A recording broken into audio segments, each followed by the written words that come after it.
வாசிப்போம். 1 சாமுவேலின் புஸ்தகம் 17ஆம் அதிகாரம் 8வது வசனத்தை ஒருவர் எடுத்துக்கொள்வோம். இன்னொருவர் எசேக்கியேலின் புஸ்தகம் 22ஆம் அதிகாரம் 30வது வசனத்தையும் நம்ம 2 வசனத்தை வாசிக்க போகிறோம். 1 சாமுவேல் 17வது அதிகாரம் 8வது வசனம் வாசிக்க ஒருவர். அவன் வந்து நின்று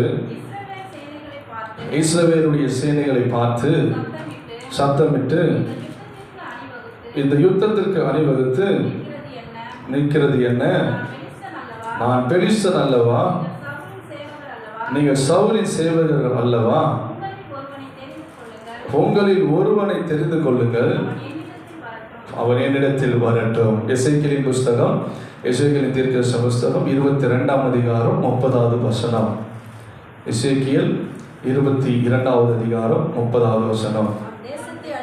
நான் தேசத்தை அழிக்காதபடிக்கு திறப்பிலே நிற்கவும் சுவரை அடைக்கத்தக்கதாக ஒரு மனுஷனை தேடினேன், ஒருவனையும் காணோம்.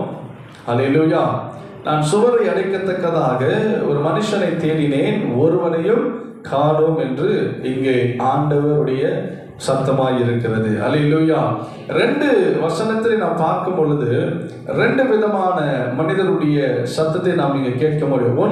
1 சாமுவேல் 17ஆம் அதிகாரம் 8வது வசனத்திலே இங்கே கோலியாத் ஒரு சத்தத்தை விடுகிறான். கோலியாத் ஒரு அறைகோவல் விடுகிறான், ஒரு அனௌன்ஸ்மெண்ட், ஒரு அறைகோவல் விடுகிறான். என்ன அறைகோவல் விடுகிறான்னு சொன்னால், அவன் வந்து நின்று இஸ்ரவேல் சேனைகளை பார்த்து சத்தமிட்டு, நீங்கள் யுத்தத்திற்கு அணிவகுத்து நிற்கிறது என்ன?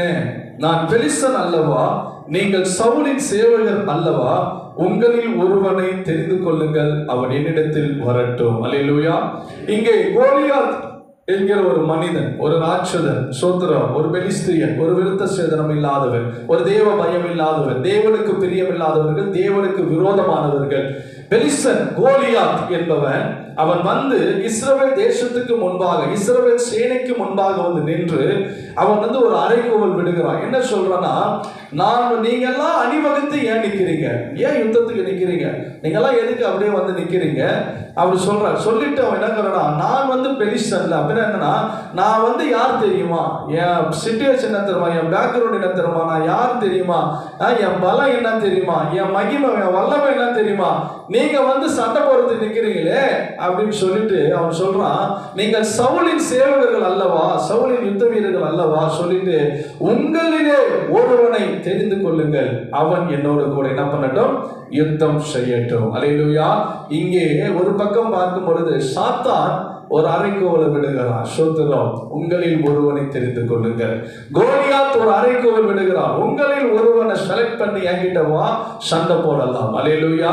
இன்னொரு பக்கம் எசேக்கியேலின் தீர்க்கதரிசன புஸ்தகத்தில் வாசித்தோம் 22ஆம் அதிகாரம் 30ஆம் வசனத்திலே, திறப்பிலே நின்று சுவரை அடைக்கத்தக்க தேசம் அழிந்து போகாதபடிக்கு திறப்பிலே நின்று சுவரை அடைக்கத்தக்கதாக ஒரு மனுஷனை நான் தேடினேன், ஒருவனையும் காணேன் என்று. இது யாருடைய குரல்? கர்த்தருடைய அறைகோவல். ஆமென் சொல்லுங்க. அல்லேலூயா. 2 மனிதர்கள் கூப்பிடுங்க. ஒன்று பிசாசானவனும் இன்றைக்கு ஒருவனை தேடிக்கொண்டிருக்கிறான். அவனுடைய வேலைக்காக, அவனுடைய சித்தத்திற்காக, அவனுடைய திட்டத்திற்காக, அவன் காரியங்களை செய்வதற்காக பிசாசானவன் இன்றைக்கு ஜனங்களை, ஒரு மனிதனை தேடிக்கொண்டிருக்கிறான். எதற்காக? அவன் அழிவுக்கு நேராக நடத்துவதற்காக, தீமையான காரியங்களை செய்வதற்காக, பலவிதமான சோத்திரம் பிரச்சனைகள் இந்த தேசங்களிலே கொண்டு வருவதற்காக ஒரு மனிதனை தேடிக்கொண்டிருக்கிறான், கோலியாத்தை போல. அல்லேலூயா. இங்கே ஆண்டவராகிய இயேசு கிறிஸ்துவும் பிதாவாகிய தேவனும் கர்த்தர் பாருங்க, அவரும் ஒரு அறைகோவல் விடுகிறார். என்னன்னு தெரியுமா? சுவரை அடைக்கத்தக்கதாக, திறப்பில நின்று ஜெபிக்கத்தக்கதாக, தேசத்தை அழிக்க கூடாதபடி மன்றாடுகிற பிள்ளைகளாக, ஜெபிக்கிற ஒரு மனிதனாக, ஒரு மனிதனை இன்றைக்கும் ஆண்டவர் தம்முடைய சித்தத்தை செய்வதற்காக, தன்னுடைய நீதியை வெளிப்படுத்துவதற்காக, தன்னுடைய அன்பை இந்த பூமியில வெளிப்படுத்துவதற்காக, சத்தியத்தை சொல்வதற்காக கர்த்தர் இன்றும் ஒரு மனிதனை தேடிக்கொண்டிருக்கிறார். அல்லேலூயா. சொல்லுங்கள் அல்லேலூயா.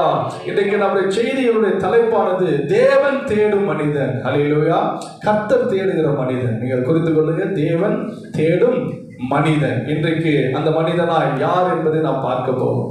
கர்த்தர் ஒரு மனிதனை தேடிக்கொண்டிருக்கிறார். இந்த உலகமும் ஒரு மனிதனை தேடிக்கொண்டிருக்கிறது. வாலிப பிள்ளைகள் இந்த நாட்களை பார்க்கும் பொழுது பிசாசுக்கும் வாலிபர்கள் தேவை, கர்த்தருக்கும் வாலிபர்கள் தேவை. ஆமென் சொல்லுங்க. அல்லேலூயா. பிசாசுக்கு எதுக்கு தேவை?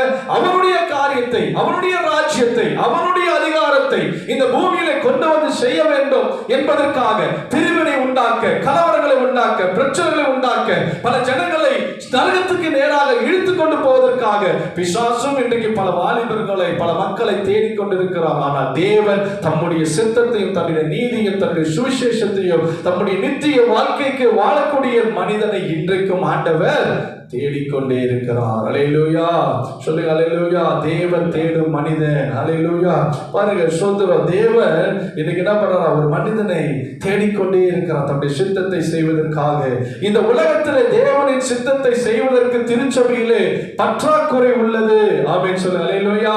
இந்த உலகத்திலே பார்க்கும் பொழுது சபையிலே தேவன் தேடுகிற உணர்வுள்ளவன் உண்டோ என்று கர்த்தர் மனுபுத்திரரை பரலோகத்திலிருந்து கண்ணோக்கி பார்க்க வந்தார். ஆமென்.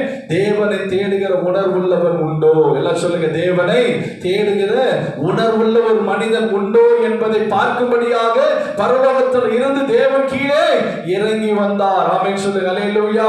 இங்கே பாருங்க, சபையானது இன்னைக்கு ஆண்டவர் எதிர்பார்க்கிறது தெரியுமா?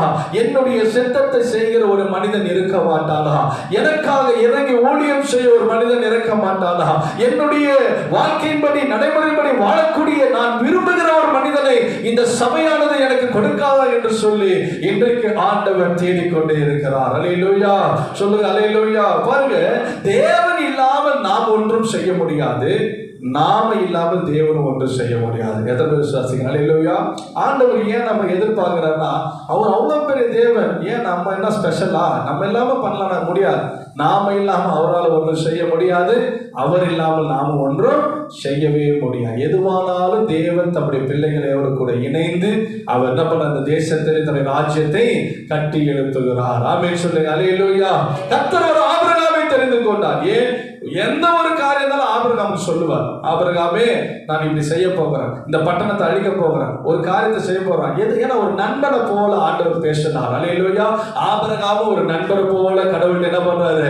அவர் பேசுகிறதை நாம் பார்க்கிறோம். தேவன் இல்லாமல் நாம் ஒன்றும் செய்ய முடியாது, நாம இல்லாமல் ஆண்டவர் ஒன்றும் செய்யவே முடியாது. இஸ்ரவேல் மக்களை குறித்து நாம் பார்க்கும் பொழுது ஏற்குரிய 400 ஆண்டுகள் எகிப்து தேசத்திலே அவர்கள் முறையிட்டு கொண்டிருந்தார்கள். நீங்க யாத்திராகம புத்தகத்திலே நீங்க பார்க்க முடியும். யாத்திராகமத்திலே பார்க்கும் பொழுது இஸ்ரவேல் ஜனங்கள் 400 ஆண்டுகள் எகிப்து தேசத்திலே அடிமையாக கர்த்தரை நோக்கி புலம்பிக் கொண்டிருந்தார்கள், கர்த்தரை நோக்கி முறையிட்டுக் கொண்டிருந்தார்கள், கர்த்தரை நோக்கி ஜெபித்துக் கொண்டிருந்தார்கள். ஆண்டவரே, இந்த நிந்தைகள், இந்த அவமானங்கள், இந்த போராட்டங்கள், இந்த கஷ்டங்கள், இந்த அடி உத, அந்த நெருக்கம், இதிலிருந்து எனக்கு எப்ப ஆண்டவர் எங்களுக்கு விடுதலை, எப்ப ஆண்டவர் எங்களுக்கு ஒரு ரட்சகர் வரப்போகிறார், ஏன் எங்களுக்கு இந்த நிலைமை, என்றைக்கு எங்களுக்கு ஒரு விமோசனம் என்று சொல்லி 400 ஆண்டுகள் புலம்பிக் கொண்டிருந்தார்கள். ஆனால் ஒரு மனிதனை, மோசையை கண்டுபிடிக்கும் வரைக்கும் தேவன் அவர்களுக்கு ஒண்ணுமே செய்யல. ஆமென் சொல்லுங்க. அல்லேலூயா. 400 வருஷம் புலம்புகிறாங்க, 400 வருஷம் ஜெபிக்கிறாங்க, 400 வருஷம் அந்நிய தேசத்தில் இருக்கிறாங்க. ஆனால் ஒரு மனிதனை கர்த்தருக்காக, ஒரு மனிதனை தேடுகிற வரைக்கும், அந்த மோசை கண்டுபிடிக்கிற வரைக்கும் தேவன் அந்த ஜனங்களுக்கு ஒண்ணுமே செய்யல. ஆமென் சொல்லுங்க. அல்லேலூயா. சொல்லுங்க அல்லேலூயா. அந்த ஒரு மனிதனை கர்த்தர் தேடுகிறார். எத்தனை பேர் சொல்றீங்க, ஆண்டவரே அந்த ஒரு மனிதனாக எங்களையும் நீங்க பாருங்க ஆண்டவரே. அல்லேலூயா.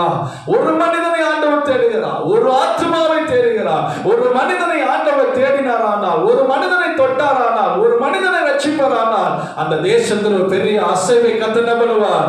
அவர் கொண்டு வந்து சேர்க்க வல்லவராய் இருக்கிறார். அல்லேலூயா. அப்ப பாருங்க, இந்த மோசையை ஆண்டவர் கண்டுபிடித்து அந்த மோசைக்கு விண்ணப்பனார். ஏறக்குறைய 80 ஆண்டுகள் சோத்திரம் அந்த மோசைக்கு தேவன் என்ன பண்றாரா? இன்னும் கூட என்ன பண்றாரு? பயிற்சி கொடுக்கிறார். இன்னும் அல்லேலூயா. மோசை கண்டுபிடிச்சிட்டாரு, ஆனா தேவன் ஆயத்தப்படுத்த இன்னும் இன்னும் 80 வருஷம் மோசேக்கு ஆயிடுச்சு. ஆமென் சொல்லுங்க. அல்லேலூயா. அவன் வனாந்திரத்தில் ஆடு மேய்க்கிறான் 40 வருஷம். அதன் பிறகு 40 வருஷம் இஸ்ரவேல் ஜனங்கள் என்ன பண்றாரு? வழி நடந்த 80 ஆண்டுகள். பாருங்க, 80வது வயதுல தான் கர்த்தர் மோசேயை ஊழியத்திற்காக என்ன பண்றாரு?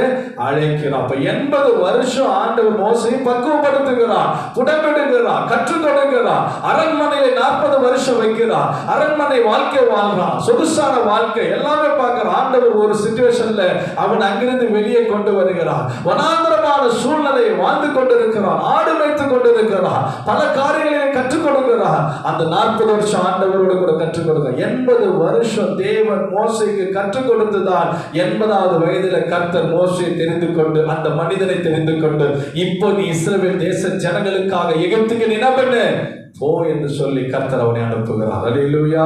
சொல்லுவோம் அல்லேலூயா. பிரியமானவர்களே, ஒரு மோசேயை கண்டுபிடிக்கிற வரைக்கும் இஸ்ரவேல் ஜனங்களுக்கு அங்கே தேவன் ஒன்றும் செய்ய முடியவில்லை. அல்லேலூயா. நம்மை கொண்டு கர்த்தர் பெரிய காரியங்களை ஆண்டவர் செய்வார். ஒரு வசனத்தை வாசிங்க. எரேமியாவின் புஸ்தகம் 5ஆம் அதிகாரம் 1வது வசனத்தை வாசிங்க. எரேமியாவின் புஸ்தகம் 5வது அதிகாரம் 1வது வசனம். நியாயம் செய்கிற மனுஷரை கண்டுபிடிப்பீர்களோ என்றும், சத்தியத்தை தேடுகிறவன் உண்டோ என்றும், எருசலேமின் தெருக்களிலே திரும்பி பார்த்து விசாரித்து அது வீதிகளிலே தேடுங்கள், காண்பீர்களானால் அதற்கு மன்னிப்பு தருவே. அல்லேலூயா. நியாயம் செய்கிற மனுஷனை கண்டுபிடிப்பீர்களோ என்றும், சத்தியத்தை தேடுகிறவன் உண்டோ என்றும், எருசலேமின் தெருக்களிலே திரிந்து பார்த்து தேடுங்கள். ஆமென் சொல்லுங்க. அல்லேலூயா. இங்க ஆண்டவர் தேடுகிறார். பாருங்க, சோதரர் நியாயத்தை தேடுகிறவன் இருக்கிறானா, நீதி செய்கிறவன் இருக்கிறானா, சத்தியத்தை சொல்லுகிறவன் இருக்கிறானா, சுவிசேஷத்தை அறிவிக்கிறவன் இருக்கிறானா, என்னுடைய வேலையை செய்கிறவன் இருக்கிறானா, எனக்கு உண்மையுள்ளவன் இருக்கிறானா, எனக்கு என்னை மகிமைப்படுத்துகிறவர்கள் இருக்கிறார்களா, என்னை ஆராதிக்கிற கூட்டம் இருக்கிறார்களா? ஒரு மனிதனை தேவன் தேடிக்கொண்டே இருக்கிறார். அல்லேலூயா. இன்றைக்கும் ஆண்டவர் தேடிக்கொண்டே இருக்கிறார். இன்றைக்கும் தேவன் எதிர்பார்த்து கொண்டிருக்கிறார். சபைகளில் எதிர்பார்க்கிறார், நம்மிடத்தில் எதிர்பார்க்கிறார். எனக்கு அருமையான தேவ ஜனமே, சகோதரனே, சகோதரியே, கர்த்தருடைய பிள்ளைகளே, நீ எனக்கு உகந்தவனாய், நீ எனக்கு பரிசுத்தம் உள்ளவனாய், நீ எனக்கு பாக்கியம் உள்ளவனாய், நான் தேடுகிற மனிதனாய் நீ இருக்க வேண்டும் என்று இன்றைக்கும் ஆண்டவர் தேடிக்கொண்டே இருக்கிறார். ஆமென் சொல்லுங்க. அல்லேலூயா. இன்று தேவனுடைய பணியை செய்யவும், திட்டத்தை நிறைவேற்றவும் திருச்சபைக்கு தேவையான மனிதர்கள் இன்றைக்கும் தேவையா இருக்கிறது. ஆமென். சோத்த தேவன் தேடுகிற மனிதனை குறித்து நாம் பார்க்க போறோம். ஒரு காரியத்தை நாம் வேகமாக பார்ப்போம். தேவன் தேடுகிற மனிதர் எப்படிப்பட்டார் என்று சொன்னால், யாரை ஆண்டவர் தேடுகிறார் என்று சொன்னால், யாரை தேவன் தேடுகிறார், நிறைய குறிப்புகள் இருந்தாலும் ஒரு காரியத்தை இன்னைக்கு நாம் பார்க்க போகிறோம். முதலாவது, தேவன் தேடுகிற மனிதன் எப்படிப்பட்டவனாக இருக்க வேண்டுமானால் அவன் பரிசுத்தராக இருக்க வேண்டும். எல்லாம் சொல்லுங்க, பரிசுத்தராக இருக்க வேண்டும். ஆமென். பரிசுத்தம் உள்ளவனாக, செயின்ஸ் என்று சொல்லுவார்கள், பரிசுத்தவான்கள், சோத்திரம், அப்படிப்பட்டவர்களை தான் தேவனுக்காக இன்றைக்கு தேடுகிறார்கள். ஒரு வசனத்தை வாசிக்க. 1 யோவான் 3ஆம் அதிகாரம் 7ஆம் வசனம் 8ஆம் வசனம். 1 யோவான் 3ஆம் அதிகாரம் 7-8 வாசிப்போம். பிள்ளைகளே, நீங்கள் ஒருவராலும் வஞ்சிக்கப்படாதீர்கள். நீதியை செய்கிறவன் அவர் நீதியுள்ளவராய் இருக்கிறது போல தானும் நீதியுள்ளவராய் இருக்கிறார். பாவம் செய்கிறவன் பிசாசினால் உண்டாயிருக்கிறார்.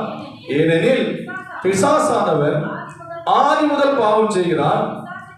கிரியைகளை அழிக்கும்படிக்கு தேவனுடைய குமாரன் வெளிப்பட்டார். அல்லேலூயா.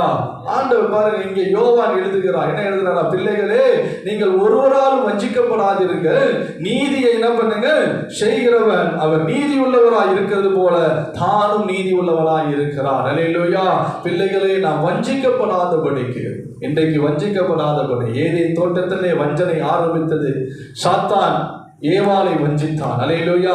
தந்திரமாக வஞ்சித்தான், நயமாக வந்து வஞ்சித்தான். அப்படியே சோதரமாக வஞ்சித்து அந்த பாவத்துக்கு உட்பட வைத்தான். அங்கே ஆரம்பித்த வஞ்சனை இன்றைக்கும் தேசத்திலே நாம் பார்க்கிறோம், சபைகளிலே பார்க்கிறோம். வஞ்சிக்கிற ஆவிகள். ஆமென் சொல்லுங்க. அல்லேலூயா. ஜனங்களை சத்தித்து விட்டு விலக்குகிற ஆவிகள், ஜனங்களை நயமாய் பேசி சத்தித்து விட்டு வஞ்சிக்கக்கூடிய ஆவிகள், சோதரம், பலவிதமான கள்ள போதகர்கள், கள்ள போதனைகள், கள்ள உபதேசங்கள், வஞ்சித்து இழுத்து இழுக்கப்படுகிறார்கள். ஆமென் சொல்லுங்க. அல்லேலூயா. அப்ப அந்த சத்தியத்திலே நீங்கள் வஞ்சிக்கப்படாதபடிக்கு நீங்கள் நிலைத்திருங்கள் என்று இங்கே யோவான் தன்னுடைய ஜனங்களுக்கு அவர் எழுதுகிறதை பார்க்கிறோம். நீங்கள் பரிசுத்தமாய் இருக்க வேண்டும், நீங்கள் நீதியை செய்கிறவர்களாய் இருக்க வேண்டும். ஏனென்று சொன்னால் அவர் நீதியை செய்கிறவராய் இருக்கிறது போல நாமும் நீதி உள்ளவர்களாய் நாம் என்ன பண்ண வேண்டும்? உலகத்திலே வாழ தேவன் எதிர்பார்க்கிறது தெரியுமா? பரிசுத்தமாய் வாழ்கிறவர்களை கர்த்தர் எதிர்பார்க்கிறார். பாவம் செய்கிறவன் பிசாசினால் உண்டாயிருக்கிறான். பாவம் செய்கிறவர்கள் நீங்கள் எப்படி இருக்கிறீங்க? பிசாசினாலே உண்டாக்கப்பட்டவர்களாய் நீங்கள் இருக்கிறீர்கள் என்று சொல்லப்பட்டிருக்கிறது. தன்னுடைய தனிப்பட்ட வாழ்வு கரைபடாதபடி பாருங்க, நீங்க வாசிச்சீங்கன்னா சொல்றோம் வேதத்திலே பழைய ஏற்பாட்டில் ஒரு மனிதனை குறித்து பார்க்கும் பொழுது பாவத்துக்கு அவன் இடம் கொடுக்கல. 2-3 சம்பவங்களை நான் சொல்லுகிறேன். தானியேலின் புஸ்தகம் 1வது அதிகாரத்தை திருப்பிக் கொள்ளுங்க. தானியேலின் புஸ்தகம் 1வது அதிகாரம் வசனம் 5 இருந்து சில வசனங்களை வாசிக்க போகிறோம். தானியேல் 1வது அதிகாரம் 5வது வசனத்திலிருந்து வாசிப்போம். ராஜா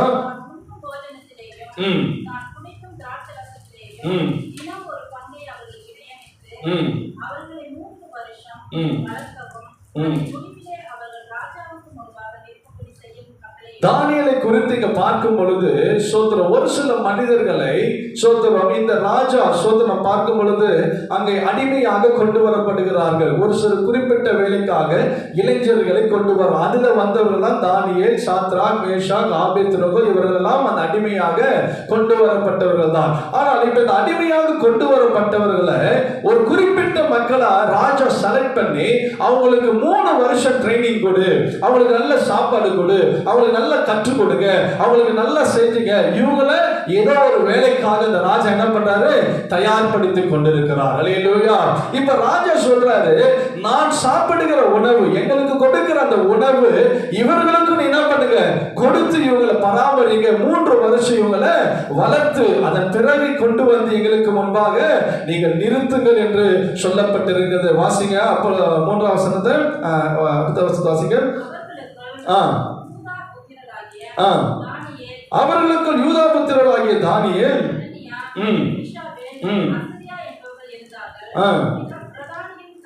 பிரதானிகளின் தலைவன் தானியேலுக்கு பெல்ஷாத்சார் என்றும், அனனியாவுக்கு சாத்ராக் என்றும், மிஷாவேலுக்கு மேஷாக் என்றும், அசரியாவுக்கு ஆபேத்நேகோ என்று பெயரிட்டார். பாருங்க, இப்போ அவங்களுக்கு வேறு பெயர்களை வைக்கிறதை பாருங்க. சாத்ராக், மேஷாக், ஆபேத்நேகோ, பெல்ஷாத்சார் என்று சொல்லி அவர்களுக்கு பெயர் வைத்து இப்பொழுது அந்த தலைவன் சொல்லுகிறார். இப்ப அடுத்த காரியத்தை வாசிங்க. சோத்திரம் 8ஆம் வசனம். தானியேல் ராஜாவின் போதனத்தினாலும், நல்ல கவனி, ராஜாவின் போதனத்தினாலும் அவன் பானம் பண்ணும் திராட்சரசத்தினாலும் தன்னை தீட்டுப்படுத்த கூடாது என்று தன் இருதயத்தில் தீர்மானம் பண்ணி கொண்டு தன்னை திட்டப்படுத்தி தன்னை தீட்டுப்படுத்துவதற்கு பிரதான தலைவிடத்தில் வேண்டிக் கொண்டான். பாருங்க, அல்லேலூயா. ஒரு ராஜாவின் போஜனத்தை வேண்டாம் சொல்றான். ஒரு ராஜாவுடைய போஜனம் எப்படி இருக்கும்? பயங்கரமா இருக்கும், தடபடலா இருக்கும். ராஜா விட்டு விருந்து எப்படி இருக்கும்? பயங்கரமான ஒரு ஆசீர்வாதமான. ஆனா அது விருந்து மாத்திரம் இருக்காது, அது பலவிதமான என்ன பண்ணும்? கண்டிப்பா என்ன இருக்கும்? ராஜாவுடைய போஜனம் பயங்கரமான மதுபானங்கள் மற்ற காரியங்கள் எல்லாமே என்ன பண்ணும்? இருக்கும். அதனால தானியேல் சொல்றாரு, இந்த களியாட்டுகள், இந்த காரியங்கள், இந்த போத பழக்க வழக்கம், இந்த விருது எங்களுக்கு வேணாம். எங்க சரீரத்தை அதை தீட்டுப்படுத்தும். ராஜா சாப்பிடுற சாப்பாடு எங்களுக்கு வேணாம். எங்களுக்கு என்ன வேணும் சொல்றாரு?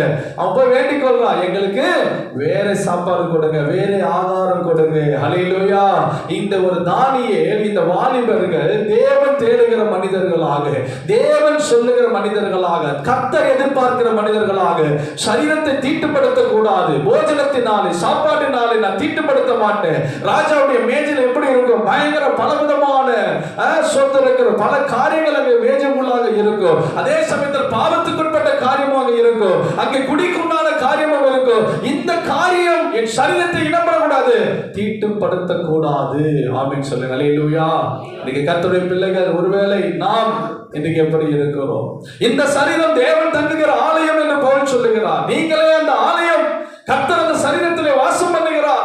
ஆண்டவர் அந்த ஆலயத்துக்குள் இருக்கிறார். ஒருவேளை நீங்களும் நானும் ராஜாவின் விருந்தை போல, ஒருவேளை இந்த உலகத்தில் அநேக விருந்துகள் நம் கண்களுக்கு முன்பாக இருக்கிறது, அநேக இச்சைக்குரிய காரியங்கள் இருக்கிறது, பாவத்துக்குரிய காரியங்கள் இருக்கிறது. அந்த மேஜையில் நிறைய பலகாரங்கள் இருக்கிறது, அந்த மேஜையில் நிறைய பொக்கிஷங்கள் இருக்கிறது, அந்த மேஜையில நிறைய காரியங்கள் இருக்குது. அதோட சமயத்துல பலவிதமான என்ன சொல்றது, பாவத்தை தூண்டுகிற, பாவத்தை செய்கிற, குடிக்க வைக்கிற பல காரியங்கள் அந்த மேஜையில் இருக்கிறது.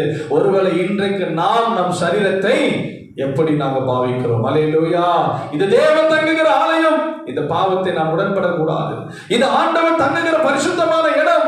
இதை நான் குடித்து, இதை நான் எடுத்து, இதை நான் உட்கொண்டு இந்த சரீரத்தை என்ன பண்ணக்கூடாது, தீட்டுப்படுத்தக்கூடாது. எத்தனை பேர் இன்னைக்கு நாம் சொல்ல முடியும்? அல்லேலூயா. சொல்லுங்கள் அல்லேலூயா. கர்த்தர் நம்மோடு கூட பேசுவாராக. அல்லேலூயா.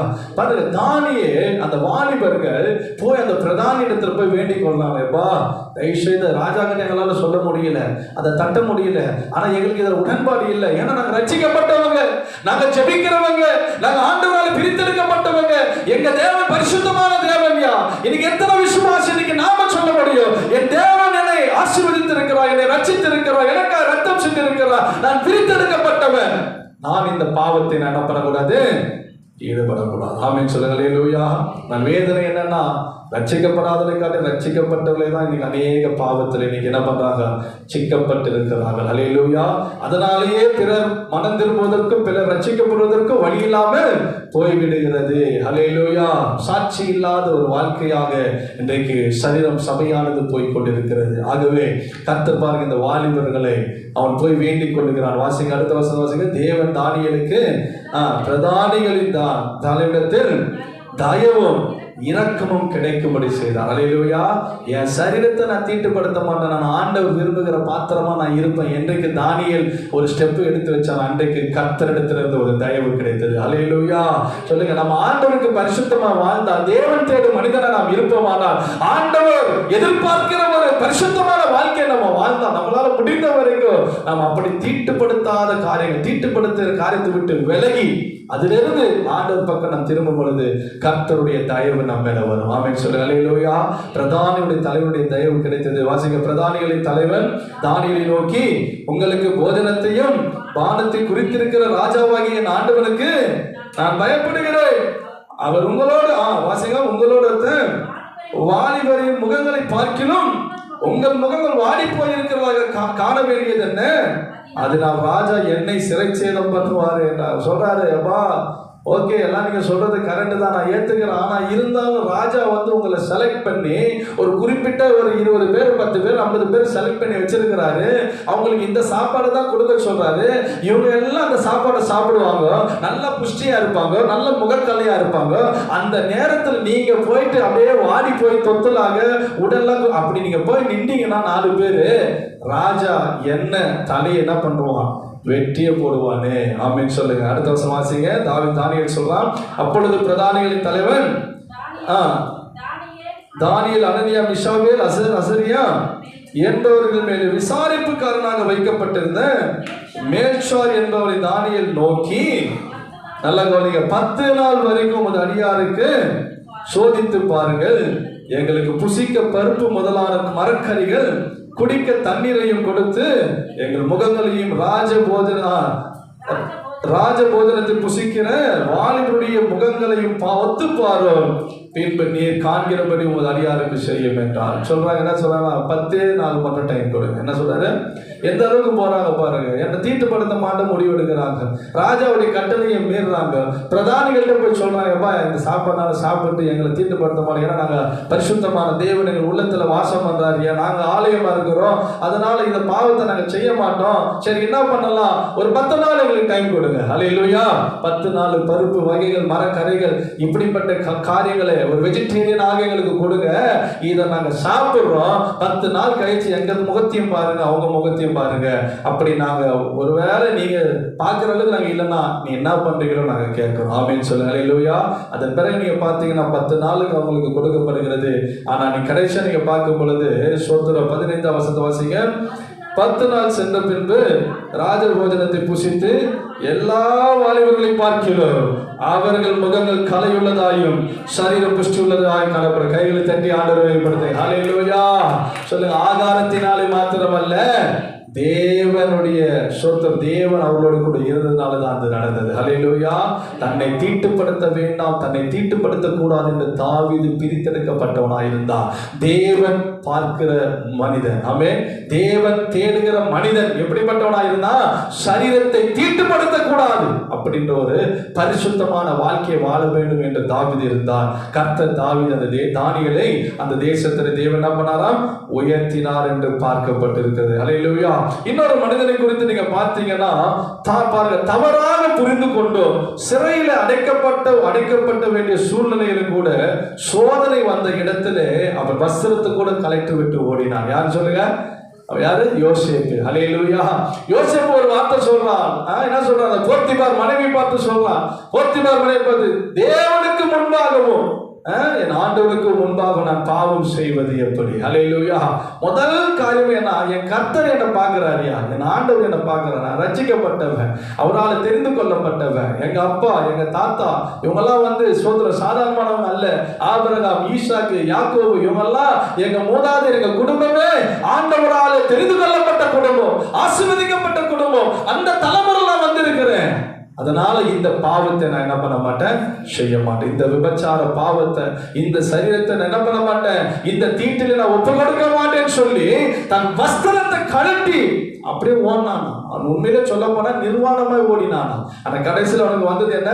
சிறைச்சாலை, கைதியில தண்டனை. அதுதான் நமக்கு தெரியும் யோசேப்பை கர்த்தர் எப்படி உயர்த்தினார். ஏன் சொல்றேன்னா, அவன் பாருங்க, அந்த சூழ்நிலையிலும் கூட தேவனுக்கு முன்பாக தன் சரீரத்தை பரிசுத்தமாய் காத்துக் கொண்டான். ஆமென் சொல்லு. ஹல்லேலூயா. தேவன் தேடுகிற மனிதன் பரிசுத்தம் உள்ளவனாய் இருக்க வேண்டும் என்று கர்த்தர் எழுதுகிறார். தானியேல் சரீர ஆகாரத்தினால என் சரீரம் தீட்டுப்படக்கூடாது. இந்த யோசேப்பு இந்த பாவம், விபச்சாரம், அந்த வேசித்தனம், அந்த பாவத்தினால என் சரீரம் தீட்டுப்படக்கூடாது என்பதற்காக தன் வஸ்திரத்தை கூட உரிந்து விட்டு அவன் ஓடியே போய்விட்டான். அதனால அவன் பட்ட வேதனைகள், கஷ்டங்கள் ஏராளம் தான். ஆனால் முடிவு, கர்த்தர் அவன் கூட இருந்து அந்த தேசத்துக்கு அதிபதியாய் கர்த்தர் மாற்றினார். ஹல்லேலூயா. சொல்லுங்க ஹல்லேலூயா. பரிசுத்தம் உள்ளவனாய் கர்த்தர் மாற்றினார். ஒரு சம்பவத்தை நாம் வாசிக்க போகிறோம். சோதரம் யோசுவா 7ஆம் அதிகாரத்துக்கு திருப்பிக் கொள்வோம். யோசுவாவின் புஸ்தகம் 7ஆம் அதிகாரம். பரிசுத்தமாய் இருக்கிறவரை தான் கர்த்தர் தேடிக்கொண்டிருக்கிறார். வாசிங்க. யோசுவா 7ஆம் அதிகாரம் 8வது வசனத்தை வாசிப்போம். ஆண்டவரே, தங்கள் சத்துருக்களுக்கு முதுவை காட்டினார்களே, இப்பொழுது நான் என்ன சொல்வேன்? ஆமென் சொல்லுங்க. ஹல்லேலூயா. யோசுவா ஜெபம் பண்றார். என்ன சொல்றா? என் ஆண்டவரே, இஸ்ரவேல் ஜனங்கள் தங்கள் சத்துருக்களுக்கு முதுகை காட்டினார்கள். அப்படின்னா என்ன? முதுகை காட்டி ஓடுறாங்களே, நாங்க என்ன செய்வோம் ஆண்டவரே? ஏன் இந்த நிலைமை ஆண்டவர் எங்களுக்கு? எதற்காக இந்த நிலைமை? கொஞ்சம் நினைச்சு பாருங்க. யோசுவாவை குறித்து நீங்க பாத்தீங்கன்னா, அவன் நல்ல யுத்த வீரன். ஹல்லேலூயா. நல்ல ஒரு யுத்த வீரன். 31 ராஜாக்கள் அவன் அழிச்சு போட்டிருக்கிறான். எத்தனை ராஜாக்கள்? அந்த கானான் தேசத்தை சுதந்திரிக்கிற வரைக்கும் 31 ராஜாக்களை அவன் சங்காரம் பண்ணி இருக்கிறான், ஜெயித்து இருக்கிறான். அப்படிப்பட்ட ஒரு திறமை உள்ளவன், ஒரு யுத்தத்தில் வல்லவன், ஒரு யுத்த வீரன். அவ்வளவு சீக்கிரத்துல யோசுவா ஜெயிக்க முடியாது. ஆனால் இங்கே இந்த பட்டணம் ஆயி என்கிற ஒரு பட்டணத்திலே இங்க என்ன நடக்குதுன்னா, முதுகை காட்டி ஓடினார்கள். ஏன் ஆண்டவர் இந்த நிலைமை? முகம் குப்புற விழுந்து கிடக்கிறான், ஆண்டுடைய சமூகத்தில் விழுந்து கிடக்கிறான், வஸ்திரத்தை கிழித்து புழுதி எல்லாம் மேலப்பட்டு கொண்டு தான் சாப்பிடாம, குடியாமல், புசியாமல் உபவாசம் இருந்து, ஆண்டவரே ஏன் எங்களுக்கு இந்த நிலைமை? நாங்க ஏன் தோற்று போனோம்? இப்படிலாம் நாங்க தோற்று போக மாட்டோமே. ஒரு சின்ன பட்டணம் தானே இந்த ஆயி பட்டணம். ஆயி பட்டணம் ரொம்ப பெருசுனா கிடையாது. பெரிய பெரிய ராஜாக்களே தும்சம் பண்ணவங்க இவங்க. ஆனா இந்த ஆயி பட்டணத்தை பத்தி சின்ன ஒரு பட்டணம் தான். ஏன் ஆண்டவரே நாங்க தோற்று போனோம்? ஹல்லேலூயா. அதுக்கு காரணம் நீங்க வாசிங்க. சோதரம் 1ஆம் வசனத்துல சில வசனங்களை வாசிக்க போகிறோம். இஸ்ரவேல் புத்திரர் சாபத்தீடானதிலே துரோகம் பண்ணினார்கள். எப்படி எனில், சப்தியின் மகன் கர்மிக்கு பிறந்த ஆகான் என்பவன் சாபத்தினானதிலே சிலவற்றை எடுத்துக்கொண்டான். ஆகையால் இஸ்ரவேல் புத்திரர் மேல் கர்த்தருடைய கோபம் மூண்டது. முதல் காரியம் சோதரம். ஏன் தோற்று போனார்கள்? கொஞ்சம் யோசித்து பார்க்கும் பொழுது இவர்கள் என்ன பண்ணாங்களா? கர்த்தருக்கு விரோதமான என்ன பண்ணாங்க? துரோகம் பண்ணினார்கள். என்ன துரோகம் பண்ணாங்கன்னா, சாபத்தீடானதை அவர்கள் எடுத்துக்கொண்டதுனாலே, சாபத்தீடானதை இவர்கள் வைத்திருந்ததுனாலே தேவனுடைய கோபம் அங்கே பற்றி எரிந்தது. ஹல்லேலூயா. இந்த அதிகாரத்துக்கு முந்தின அதிகாரத்தை நீங்க பாத்தீங்கன்னா 6வது அதிகாரத்தை ஒரு பெரிய ஒரு ரட்சிப்பாங்க ஆண்டவர் கொடுக்கிறார். ஒரு பெரிய சம்பவம் நடக்குது. என்ன தெரியுமா? 6ஆம் அதிகாரம் எரிகோ பட்டணத்தை கர்த்தர் என்ன பண்றாரு? தகர்க்கிறார். எரிகோ பட்டணம் அலங்கத்தை சுவரை கர்த்தர் தகர்க்கிறார். 6 நாள் அந்த எரிகோ பட்டணத்தை சுற்றுகிறார்கள். 7வது நாள் எத்தனை முறை சுத்தணும் சொல்லுங்க? 7வது நாள் எத்தனை முறை சுத்த சொன்னார் ஆண்டவர்? 7 முறை சுத்தம். மொத்தம் எத்தனை முறை சுத்தினாங்க? எத்தனை முறை எரிகோ பட்டணம் அந்த அந்த மதில சுத்தி வந்தாங்க சொல்லுங்க பார்க்கலாம்? 6 நாள் சுத்தணும் ஒரு முறை, 7வது நாள் 7 முறை. எத்தனை முறை சுத்தினாங்க மொத்தம்? 13 முறை அவர்கள் என்ன பண்ணார்கள்? சுற்றினார்கள். ஹல்லேலூயா. 13 முறை சுற்றினார்கள். 13வது முறை சுற்றும் போதுதான் எக்காலத்தை ஊதும் போது அந்த எரிகோ மதிலானது விழுந்தது. ஏன் சொல்றேன்னா, அங்கே நீங்க வாசிங்கன்னா ஆண்டவரிடத்தில் ஆலோசனை கேட்கிறார்கள். ஆண்டவரிடத்தில் கேட்டு ஆண்டவர் கைட் பண்ணுகிறார். நீ இப்படி போகணும், இப்படி சுத்தணும், ஒரு நாளைக்கு ஒரு முறை சுத்தணும், அப்புறம் வந்துடணும், 6 நாள் சுத்தணும், 7வது நாள் என்ன பண்ணணும்? 7 முறை சுத்தணும். 7வது முறை சுத்தும் போது நீங்க எக்காலங்களை ஊதணும், அப்ப நான் ஜெயத்தை கொடுப்பேன். ஹல்லேலூயா. யார் கைட் பண்றாங்க? கர்த்தர் கைட் பண்றார். அதனால வெற்றி, பெரிய வெற்றி அங்க கிடைத்தது. ஆனால் இங்கே 7வது வசனத்தை நீங்க வாசிங்க, வாசித்து பாருங்க. அவர் தோல்விக்கு காரணம் என்ன? ஒருவேளை சின்ன பட்டணம் தான், ஆனா பெரிய மனிதர்கள் யோசுவா தலைமையில ஒரு ராணுவம் வருதுன்னா சாதாரணமானது கிடையாது. பயங்கரமான ஒரு பெரிய, இன்னைக்கு அமெரிக்கா ஒருவேளை பெரிய வல்லரசு ஒரு ராணுவம் வருதுன்னா எப்படி இருக்கும்? சும்மா சாதாரணமா சின்ன ராணுவம் இருக்குமா? எவ்வளவு ஃபோர்ஸ், எவ்வளவு இது இருக்கும், பார்த்தாலே நடுங்கும். அது போலதான் சோதரம் இந்த யோசுவா தலைமையில வர ராணுவம். வாசிங்க 2ஆம் வசனம். யோசுவா எரிகோவில் இருந்து பெத்தேலுக்கு கிடைக்கவில்லை சமீபத்தில் இருக்கிற ஆயி பட்டணத்துக்கு போகும்படி ஆட்களை அனுப்பி நீங்கள் போய் அந்த நாட்டை வேவு பாருங்கள் என்றால், பாருங்க, வேவு பார்க்கறதுக்கு கொஞ்சம் பேர் அந்த பட்டணத்துக்கு அனுப்புறான். இவங்களை எப்படி மோசை அனுப்புறான், அதே போல இப்ப யோசுவா என்ன பண்றாரு? சில மனிதர் அனுப்புறார். போய் வந்து சொல்றாங்க. வாசிங்க 3ஆம் வசனம். யோசுவாவிடத்தில் திரும்பி வந்து யோசுவாவை பார்த்து, ஜனங்கள் எல்லாரும் போக வேண்டியதில்லை, ஏறக்குறைய 2000-3000 பேர் போனாலே போதும், ஆயை முறியடிக்கலாம், எல்லா ஜனங்களையும் அங்கே போகும்படி வருத்தப்படுத்த வேண்டியதில்லை, அவர்கள் சோர்ந்து போவா, அவர்கள் கொஞ்சம் பேர் தானே, இவங்களுக்குள்ளே ஒரு கணக்கு போடுறாங்க. ஆமென் சொல்லுங்க. ஹல்லேலூயா. யோசுவாவே நம்ம போய் பார்த்தோம், சும்மா நம்ம எதிர்பார்க்கறது எல்லாம் பெருசுலாம் கிடையாது. அவனா ரொம்ப ஜுஜிபி. ஒரு 2000 பேர் 3000 பேர் போனவன அடிச்சு துப்சம் பண்ணிட்டு நம்ம வந்துடலாம். எதுக்கு அவன் நம்ம போய் டைம் வேஸ்ட் பண்ணிருக்கணும்? போய் அப்படி உடனே அவனை ஜெயிச்சுட்டு வந்துடலாம். பெருமையா பேசினார்கள். ஹல்லேலூயா. நீ கீழே வாசித்து பாருங்க. அடுத்த வருஷம் வாசிங்க. அப்படியே ஜனங்களில் ஏறக்குறைய 3000 பேர் அவ்விடத்திற்கு போனார்கள். ஆனாலும் அவர்கள் ஆயின் மனுஷருக்கு முன்பாக முறிந்தோடினார்கள். ஆமென் சொல்லுங்க. ஹல்லேலூயா. சொல்லுங்க. ஹல்லேலூயா. 2000 பேரும் 3000 பேரும் போதும் யோசுவா. எதுக்கு இவ்வளோ பெரிய சேனை? ஏன் நம்ம எனர்ஜி? எதுக்கு இவ்வளோ மிலிட்ரி? இதெல்லாம் தேவையில்லை. நம்ம போய் சும்மா நம்ம அடிச்சு நவுத்திட்டு வந்துடலாம் நினைத்தார்கள். ஏன் தெரியுமா? முந்தின வெற்றி எரிகோ கோட்டையே சும்மா தும்சம் பண்ணிட்டோம். நம்ம இதெல்லாம் சாதாரணம். ஆண்டவரிடத்தில் அவங்க கேட்கல, ஆண்டோடைய உதவி அவங்க நாடல, ஆண்டுடைய பலத்தினால் அவங்க போகல, தன்னுடைய சுய பலத்தினாலே தன்னுடைய கற்பனையின்படி ஓடினதினாலே அங்கே எதிரிகளுக்கு முதுகை காண்பித்தார்கள். ஹல்லேலூயா. சில நேரத்தில் சின்ன பட்டணத்தை நான் யார் தெரியுமா, என் பவர் என்ன தெரியுமா, என் மகிமை என்ன தெரியுமா, என் பேக்ரவுண்ட் என்ன தெரியுமா, என்னைக்கு நம்ம சொல்றோம் அன்னைக்கு விழுந்து விடுவோம். ஹல்லேலூயா. கர்த்தருக்கு முன்பாக நம்ம ஒன்றுமே கிடையாது. ஆண்டவருக்கு முன்பாக நம்ம எப்பவுமே நாம் சிறுகவும் அவர் பெருகவும் வேண்டும். ஹல்லேலூயா.